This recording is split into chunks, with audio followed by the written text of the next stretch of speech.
بسم الله الرحمن الرحيم.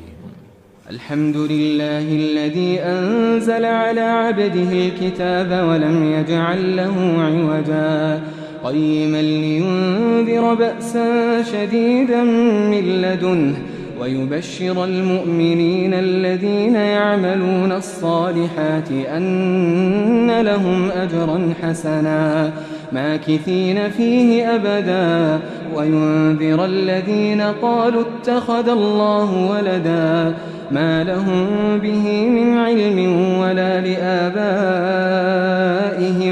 كبرت كلمة تخرج من أفواههم إن يقولون إلا كذبا فلعلك باخع نفسك على آثارهم إن لم يؤمنوا بهذا الحديث أسفا إنا جعلنا ما على الأرض زينة لها لنبلوهم أيهم أحسن عملا وإنا لجاعلون ما عليها صعيدا جرزا أم حسبت أن أصحاب الكهف والرقيم كانوا من آياتنا عجبا إذ أوى الفتية إلى الكهف فقالوا ربنا آتنا من لدنك رحمة وهيئ لنا من أمرنا رشدا فضربنا على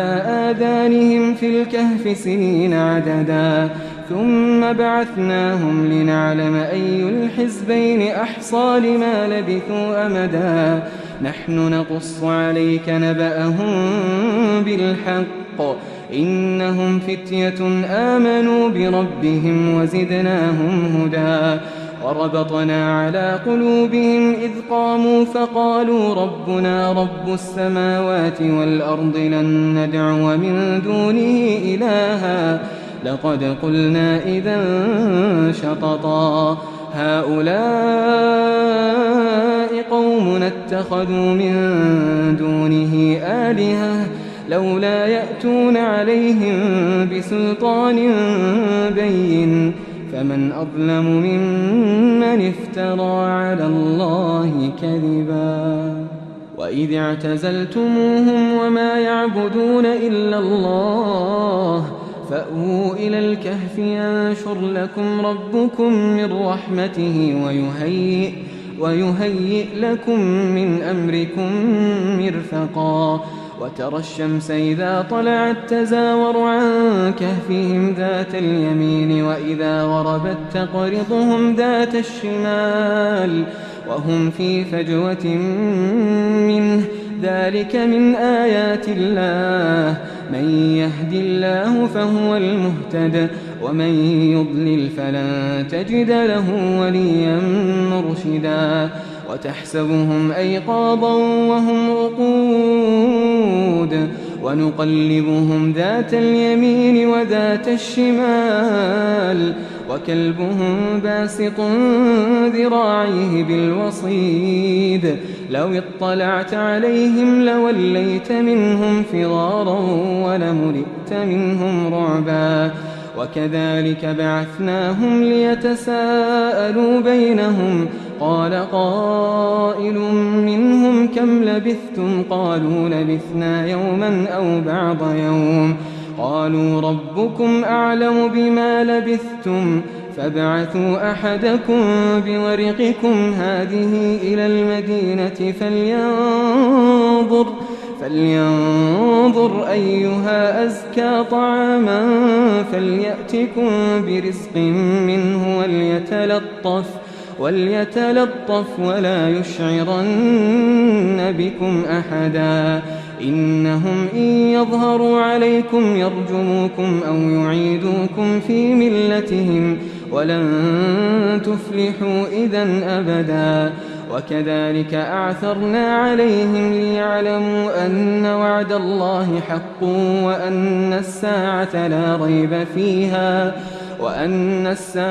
لا ريب فيها إذ يتنازعون بينهم أمرهم فقالوا ابنوا عليهم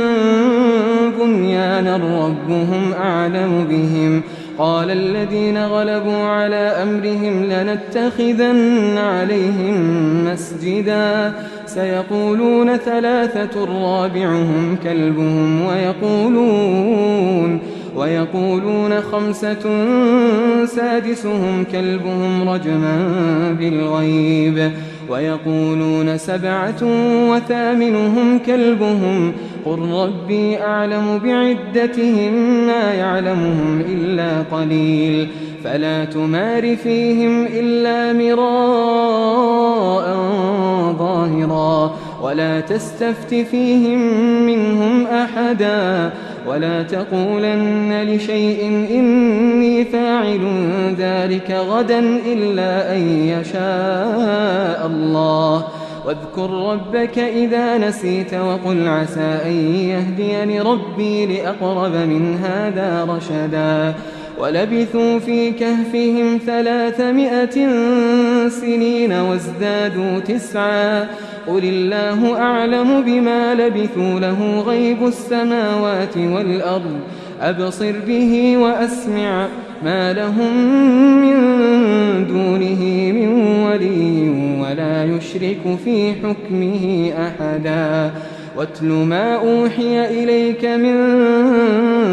كتاب ربك لا مبدل لكلماته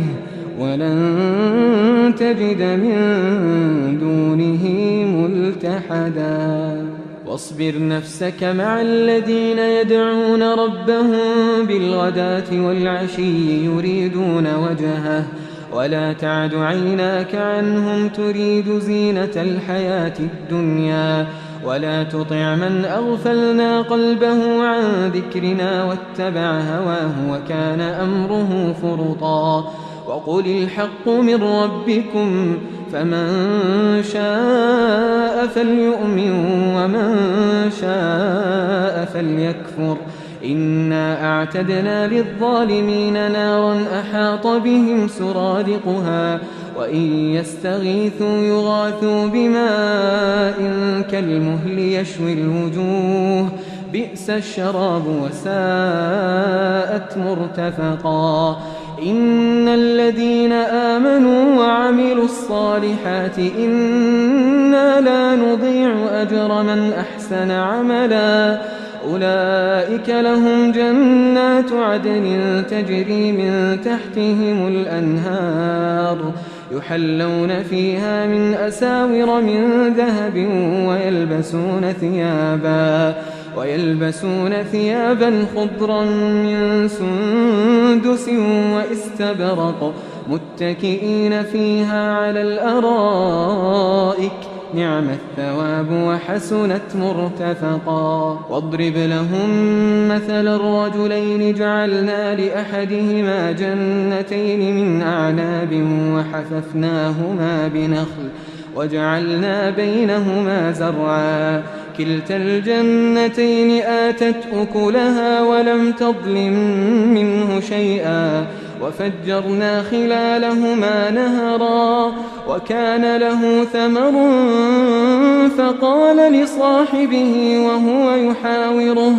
فقال لصاحبه وهو يحاوره أنا أكثر منك مالا وأعز نفرا ودخل جنته وهو ظالم لنفسه قال ما أظن أن تبيد هذه أبدا وما أظن الساعة قائمة ولئن رددت إلى ربي لأجدن خيرا منها منقلبا قال له صاحبه وهو يحاوره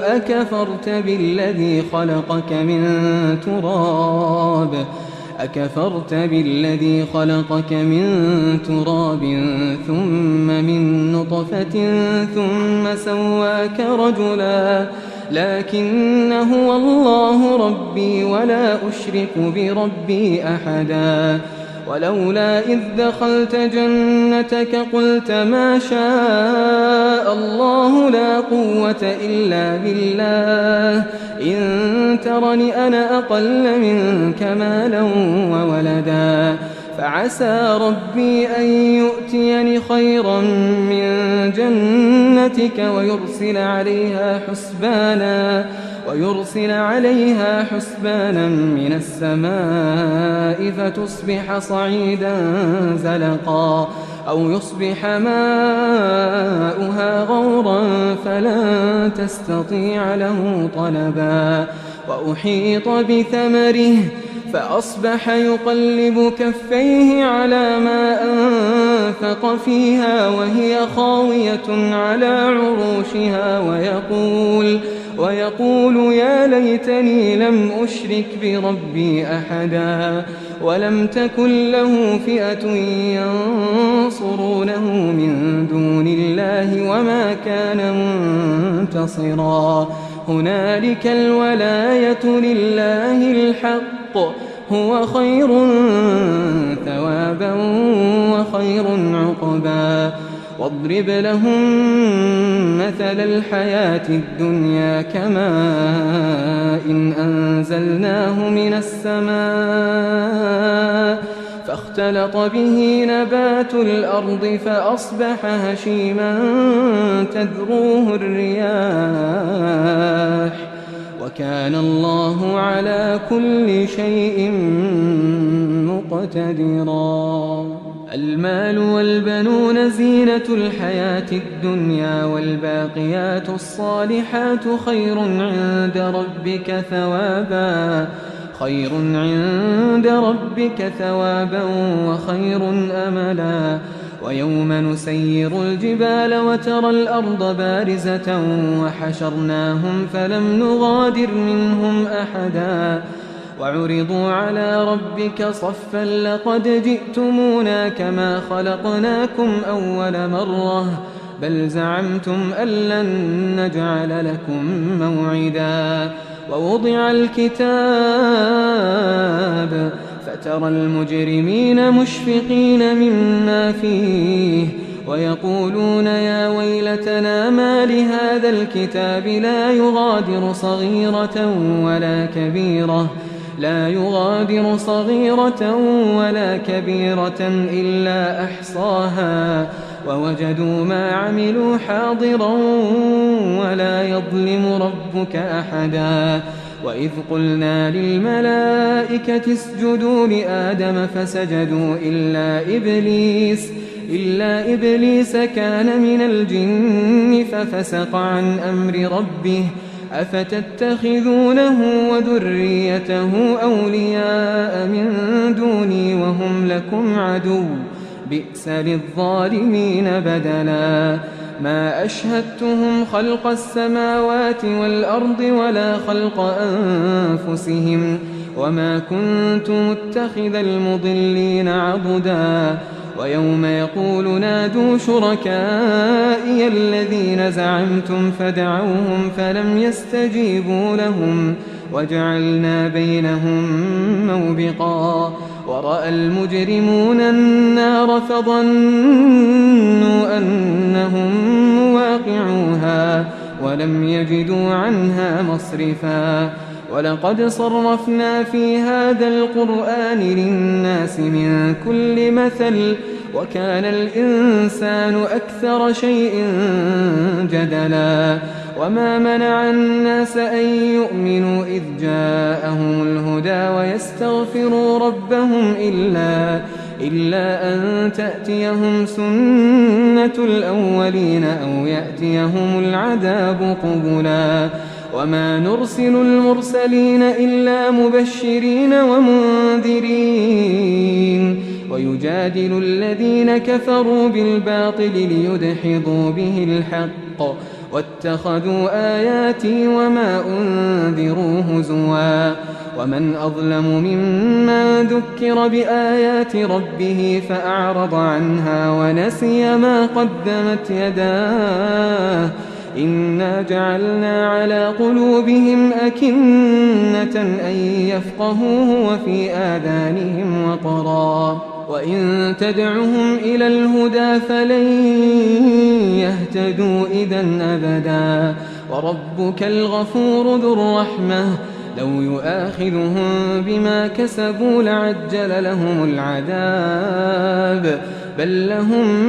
موعد لن يجدوا من دونه موئلا وتلك القرى أهلكناهم لما ظلموا وجعلنا لمهلكهم موعدا وإذ قال موسى لفتاه لا أبرح حتى أبلغ مجمع البحرين أو أمضي حقبا فلما بلغا مجمع بينهما نسيا حوتهما فاتخذ سبيله في البحر سربا فلما جاوزا قال لفتاه آتنا غداءنا لقد لقينا من سفرنا هذا نصبا قال أرأيت إذا وينا إلى الصخرة فإني نسيت الحوت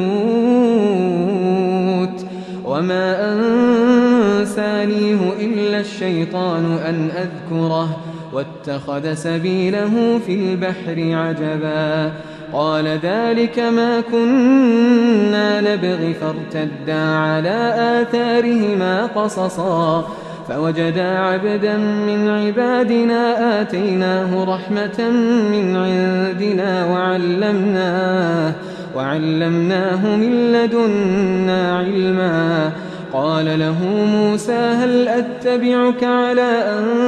تعلمني مما علمت رشدا قال إنك لن تستطيع معي صبرا وكيف تصبر على ما لم تحط به خبرا قال ستجدني إن شاء الله صابرا ولا أعصي لك أمرا قال فإن اتبعتني فلا تسألني عن شيء حتى أحدث لك منه ذكرا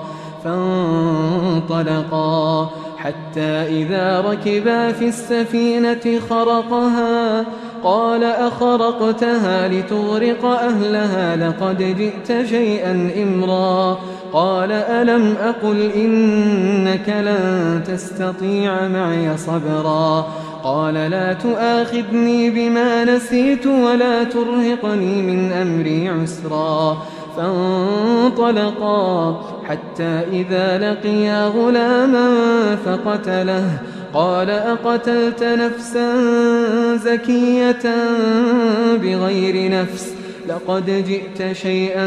نكرا قال ألم أقل لك إنك لن تستطيع معي صبرا قال إن سألتك عن شيء بعدها فلا تصاحبني قد بلغت من لدني عذرا فانطلقا حتى إذا أتيا أهل قرية استطعما أهلها فأبوا أن يضيفوهما فوجدا فيها جدارا يريد أن ينقض فأقامه قال لو شئت لاتخذت عليه أجرا قال هذا فراق بيني وبينك سأنبئك بتأويل ما لم تستطع عليه صبرا أما السفينة فكانت لمساكين يعملون في البحر فأردت أن أعيبها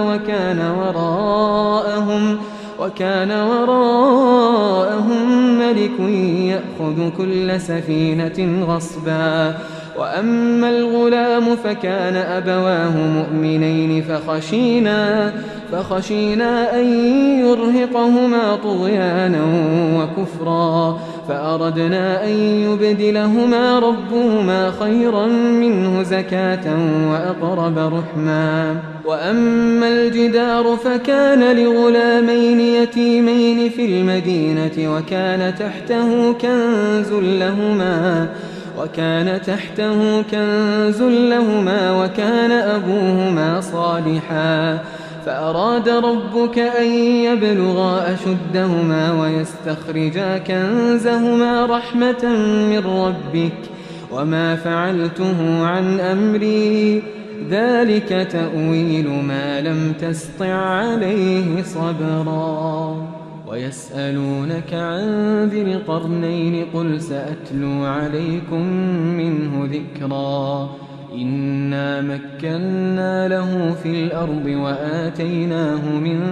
كل شيء سببا فأتبع سببا حتى إذا بلغ مغرب الشمس وجدها تغرب في عين حمئة ووجد عندها قوما قلنا يا ذا القرنين إما أن تعذب وإما أن تتخذ فيهم حسنا قال أما من ظلم فسوف نعذبه ثم يرد إلى ربه فيعذبه عذابا نكرا وأما من آمن وعمل صالحا فله جزاء الحسنى وسنقول له من أمرنا يسرا ثم أتبع سببا حتى إذا بلغ مطلع الشمس وجدها تطلع على قوم لم نجعل لهم من دونها سترا كذلك وقد أحطنا بما لديه خبرا ثم أتبع سببا حتى إذا بلغ بين السدين وجد من دونهما قوما لا يكادون يفقهون قولا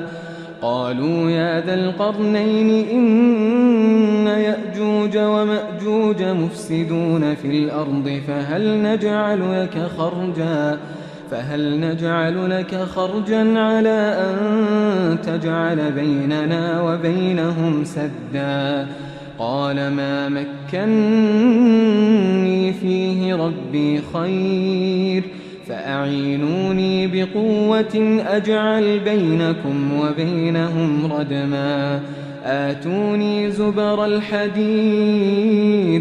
حتى إذا ساوى بين الصدفين قال انفخوا حتى إذا جعله نارا قال آتوني أفرغ عليه قطرا فما استطاعوا أن يظهروه وما استطاعوا له نقبا قال هذا رحمة من ربي فإذا جاء وعد ربي جعله دكاء وكان وعد ربي حقا وتركنا بعضهم يومئذ يموج في بعض ونفخ في الصور فجمعناهم جمعا وعرضنا جهنم يومئذ للكافرين عرضا الذين كانت أعينهم في غطاء عن ذكري وكانوا لا يستطيعون سمعا أفحسب الذين كفروا أن يتخذوا عبادي من دوني أولياء إنا أعتدنا جهنم للكافرين نزلا قل هل ننبئكم بالأخسرين أعمالا الذين ضل سعيهم في الحياة الدنيا وهم يحسبون أنهم يحسنون صنعا أولئك الذين كفروا بآيات ربهم ولقائه فحبطت أعمالهم فلا نقيم لهم يوم القيامة وزنا ذلك جزاؤهم جهنم بما كفروا واتخذوا آياتي ورسلي هزوا إن الذين آمنوا وعملوا الصالحات كانت لهم جنات الفردوس نزلا خالدين فيها لا يبغون عنها حولا قل لو كان البحر مدادا لكلمات ربي لنفد البحر قبل أن تنفد كلمات ربي ولو جئنا بمثله مددا قل إنما أنا بشر مثلكم يوحى إلي أنما إلهكم إله واحد فمن كان يرجو لقاء ربه فليعمل عملا صالحا ولا يشرك بعبادة ربه أحدا.